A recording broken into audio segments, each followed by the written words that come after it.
Hey everybody, Brian Wheeler, Kilo Bravo 9, Uniform Zulu Oscar with the Eastern Colorado Repeater Association.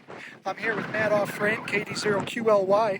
We're on his property today. We're finishing up System 1's antenna tower and antenna pedestal and platform. Let you guys take a look at that real quick and what it looks like.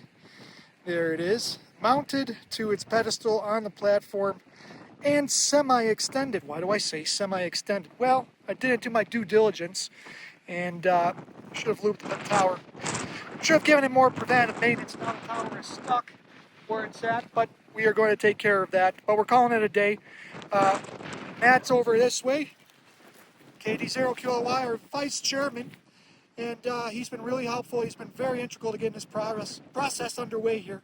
So we just want to give you guys a quick shout out, let you see that the work is still in progress, and we're moving along. So 7 threes from everyone at Eastern Colorado Repeater Association. 7 threes, everyone.